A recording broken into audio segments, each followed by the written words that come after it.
வணக்கம் நண்பர்களே. இன்று நாம் நேர்மையே வெல்லும் என்ற சிறுகதையை பார்க்க போகிறோம். ஒரு விறகு வெட்டி காட்டில் கடுமையாக உழைத்துக் கொண்டிருந்தான். அவர் ஒரு மரத்தை வெட்டும் போது அவரது கோடாரி எதிர்பாராத விதமாக ஆற்றில் விழுந்தது. ஆறு ஆழமாக இருந்தது மற்றும் மிகவும் வேகமாக ஓடிக்கொண்டிருந்தது. அவர் தனது கோடாரியை இழந்தார். அதை மீண்டும் கண்டுபிடிக்க முடியவில்லை.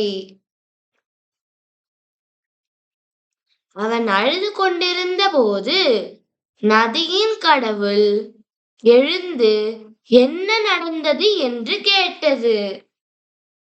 மரம் வெட்டுபவர் அவரிடம் கதையை சொன்னார். நதியின் கடவுள் அவனது கோடாரியை தேடி அவனுக்கு உதவ முன்வந்தது.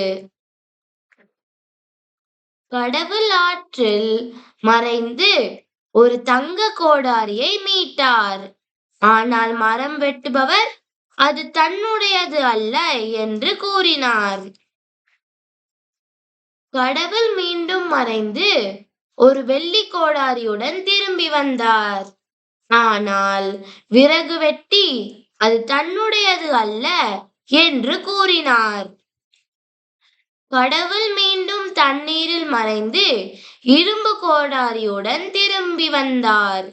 விறகு வெட்டி அது தன்னுடையது என்று கூறினார். விறகு வெட்டியின் நேர்மையைக் கண்டு வியந்த கடவுள் அவனுக்கு பொன் மற்றும் வெள்ளி கோடாரியை பரிசளித்தார். கதையின் கருத்து: நேர்மையாக இருங்கள். நேர்மைக்கு எப்போதும் வெகுமதி உண்டு. நன்றி.